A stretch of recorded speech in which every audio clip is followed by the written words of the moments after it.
자, 그럼 이어서 화합물의 조성 문제 한번 풀어보도록 합시다. 자, 다음은 CHO, 탄소, 수소, 산소로 구성된 어떤 물질 X의 실험식을 구하는 실험이다 해서, 자, 물질 X 23mg 만큼 넣었다고 했고요.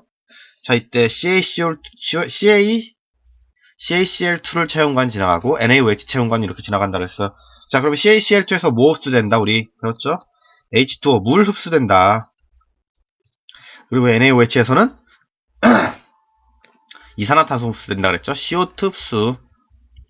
자, 그래서 물이 흡수되면서 CaCl2 관의 질량이 변하고 이산화탄소 흡수되면서 NaOH 관의 질량이 변한다 그랬죠? 그래서 자, 여기서 증가한 질량이 곧 무엇이다? CaCl2의 증가한 질량은 물이 발생량이 되는 거고 NaOH 채용관의 증가한 질량은 CO2의 발생량과 같다. 이렇게 얘기했죠.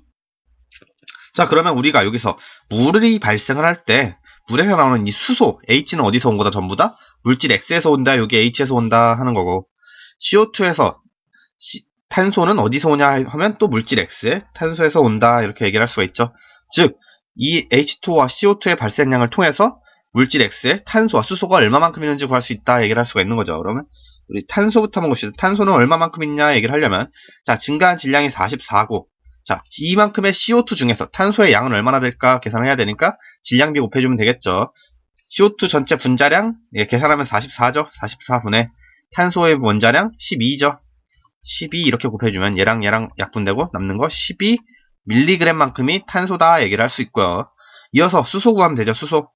자, 자, 물의 발생량이 27이니까 27 중에서 곱하기, 자, 물의 분자량 18분의 수소의 원자량 2개니까 H2 해서 2가 되겠죠. 그럼 얘랑 약분하고 또 약분되죠. 결과적으로 발생량이 몇이다? 3mg만큼 발생을 한다 얘기를 할 수 있겠죠. 자, 이런 다음에 우리 산소 원소의 양은 얼마나 될까 하면 어떻게 해야 돼요? 얘는 전체 질량 23 중에서 탄소 빼고 수소 빼면 나머지 산소만 남겠죠. 산소 남은 양 계산해보면 네, 8 되겠네요. 8. 자, 탄소, 수소, 산소 질량 구했는데 우리가 실험식을 구하고 싶기 때문에 질량이 중요한 게 아니죠. 질량을 통해서 어떻게 한다? 분자 수를 구해야 돼요. 분자가 아니죠. 원자 수를 구해야 된다. 자, 원자 수 구하기 위해서 얘네들을 어떻게 해준다? 각각 우리 원자량으로 나눠주면 되죠. 그래서 C 대 H 대 O는 뭐랑 같다? 원자량으로 나눠주면 11을 12로 나누니까 12분의 12 대 3을 1로 나누면 되겠죠. 원자량으로. 그리고 산소는 8을 16으로 나눠주면 되겠네요. 남는 거 1대 3대 2분의 1이네요. 자, 근데 우리 산소 원자를 반뚝 잘라서 분자에 넣을 수는 없으니까 얘를 1로 만들어줘야 되죠. 그래서 여기 비례식에 2를 곱해주면 2대 6대 1이 되고, 얘를 이제 실험식으로 쓰면 죄송합니다. C2H6 산소 이렇게 하면 되겠네요. 그래서 C2H6O는 여기 4번 있네요. 네, 그럼 이어서 다음 문제 한번 볼게요. 자, 그림은 순물질 가와 두 가지 금속 원소 A, B의 선 스펙트럼을 나타냈대요. 자, 그래서 보니까 가하고 A를 비교하니까 지금 자, 이 부분 공통되고 자, 지금 공통된 부분이 이렇게 다 가 A에 있는 모든 스펙트럼 D가 가에도 나타나고 있죠. 이 말은 무엇이다? 이 순물질 가는 금속 원소 A가 포함된 화합물이다 라고 얘기를 할 수가 있겠죠. 왜냐하면 다른 선들도 존재하니까 A만 있진 않겠죠. 자, 그리고 B랑 또 가를 비교하니까 마찬가지로 공통부분이 있고 공통부분, 자, B에 나오는 D 마찬가지로 가에 모두 포함하니까 금속 원소 A와 B를 모두 포함하는 화합물이다. 뭐가? 가가. 근데 지금 겹치지 않는 부분이 하나 있는 걸로 봐서는 또 다른 원소도 같이 포함이 돼 있다라고 얘기를 할 수 있겠죠. 자, 이에 대한 설명을 한번 봅시다. 기억, A와 B는 같은 금속 원소이다. A랑 B를 비교했을 땐 겹치는 스펙트럼 부분이 하나도 없죠. 그러니까 당연히 A랑 B는 다른 원소이다 얘기를 할 수가 있겠고, 자, 니은 가의 성분 원소는 두 가지이다. 자, A랑 B 기본적으로 들어갔는데 그 외에도 다른 스펙트럼 D가 나타나는 걸 보아서 얘는 두 가지보다 많다. 최소 세 가지다 라고 얘기를 할 수가 있겠네요. 그래서 니은도 틀렸죠. 자, 디귿 가 A, B는 선 스펙트럼으로 구분할 수가 있다. 네네. 자, 일단 기본적으로 기억, 니은이 다 틀렸으니까 디귿이 맞는다는 건 당연한 거고, 자, 그리고 가랑 A랑도 어차피 구분이 가능하죠. 겹치지 않는 부분이 있으니까. 마찬가지로 A랑 B로도. 그러니까 다 세 부분 다 서로서로 겹치지 않는 부분이 존재하기 때문에 구분이 가능하다라고 얘기를 할 수가 있겠네요. 그래서 디귿은 맞네요. 그래서 2번 되겠습니다. 자, 이제 넘어가서 다음 문제 한번 볼게요. 자, 표는 원소 A와 B로 이루어진 두 가지 화물 하나에 대해서 A, B의 질량 관계를 나타낸 것이다.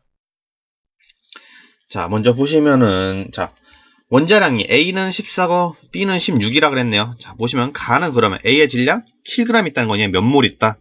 0.5몰 있다, 이렇게 얘기를 할 수가 있겠고, 자, B의 질량 8g이니까 원자량 16이니 얘도 0.5몰 있다, 이렇게 얘기를 할 수 있겠네요. 그럼 화합물 가에는 A 대 B가, 여기다 쓸게요.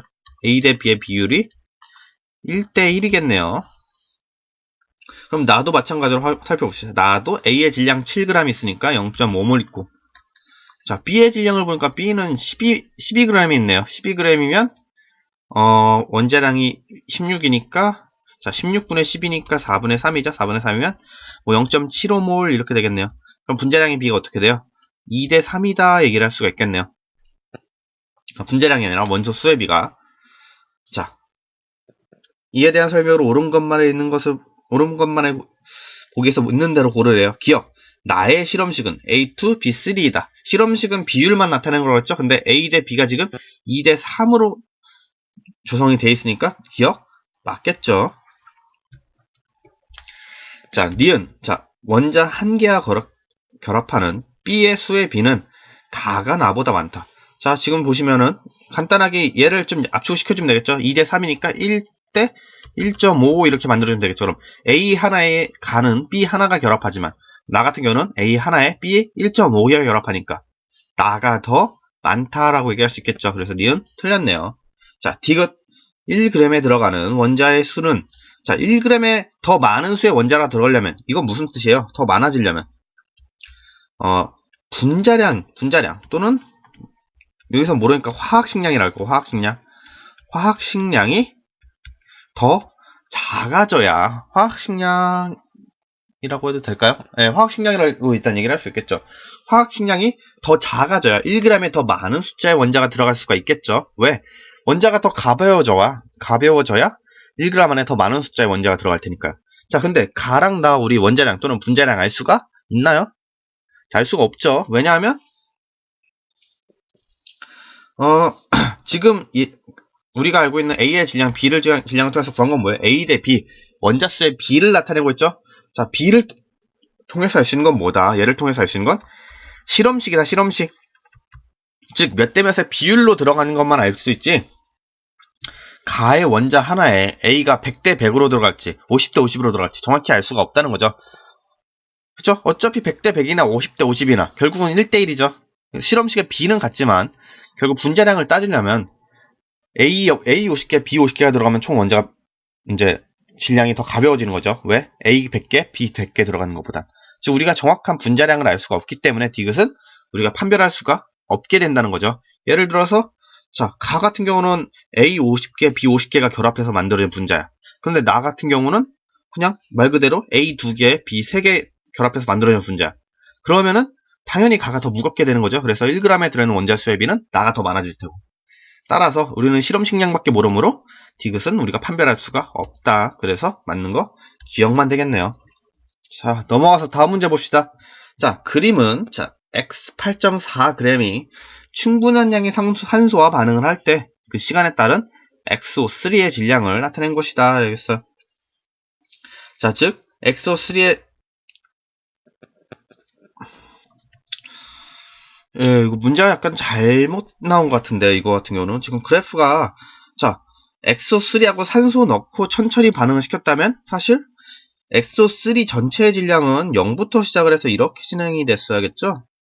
이게 지금 8.4g이 X의 8.4g을 의미하는 것 같고, 이거는 이제 쉽게 말하면은 산소와 X를 전체 합한 것의 질량인데 XO3의 질량은 아닌 것 같아요.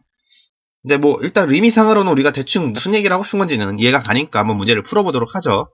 자, 먼저 라지 X가 8.4g인데 반응 후 전체 질량이 14.7이랬죠? 14.7이라는 건, 자, 14.7에서 8.4 빼면 X를 뺀 거죠. XO3에서 빼버리면 어떻게 되나요? 얘가 지금 6.3이 나오고 이게 전체다 산소의 질량이다 라고 얘기를 할 수가 있겠네요.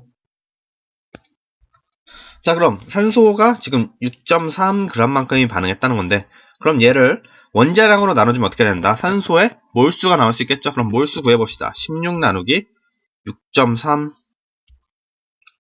160분의 63이죠. 이게 약분이 될까? 자, 약분하지 말고 얘를 그냥 우리 몰수죠? 몰수니까 스몰 n이라고 볼게요. 스몰 n 하면 우리 알고 있는 식이 있죠? 자, 1대 m, w는 n 대 w 이렇게 얘기를 했었고요. 자, 얘 좀 정리하면 n 곱하기 m, w는 w다 라고 정리를 할 수가 있었죠. 자, 우리가 알고 싶은 거는 x의 원자량 보고 싶은 거죠. x의 원자량은 molecular weight, 얘가 되는 거니까 molecular weight은 뭐다? m분의 w다. 그럼 자, x의 질량 알고 있죠? 8.4로. 그럼 n, x의 몰수 알면 되겠네요. 근데 우리 결합한 산소의 몰수가 지금 여기 나와 있죠. 그런데 산소와 x는 몇 대 몇으로? 지금 XO3니까 1대 3으로 결합하는 거 알고 있죠? 그러면은 자, 산소의 몰수가 이만큼이면 이거의 3분의 1만큼이 x의 몰수다라는 것도 우리가 알 수가 있겠네요. 여기다 곱하기 3분의 1 해줍시다. 얘랑 약분되고 21 되겠네요. 그러니까 n, 여기서 쓸 n이 뭐다? 160분의 21이다 라는 거 알 수 있죠. 자, 좀 정리해줍시다. 여기다 n 대신에 160분의 21 쓰고, 자, w는 8.4. 예, 지금도 복잡하죠? 많이 복잡하네요. 자, 얘 좀 정리해주면 21분의 84 곱하기 16 이렇게 되네요. 얘랑 약분 되겠네요. 그죠? 얘랑 약분하면 얘가 4 나오고, 계산하면은 6, 4, 24, 64 나오네요. 자, 이게 뭐다? MW, X의 몰 질량이다 해서 64g이 됐네. 여기서 그램 떼버리면 바로 원자량 되겠죠? 그래서 원자량이 64다라고 우리가 구할 수가 있겠네요. 결국은 뭐예요? 또 이제 비례식 쓰는 거죠. 이 비례식 쓰는 법 잘 익혀두시면 문제 푸는데 굉장히 도움이 많이 될 거예요. 요거 문제, 여기서 살짝 이제 그래프가 잘못 나온 것도 좀 이해를 해 주시기 바랍니다.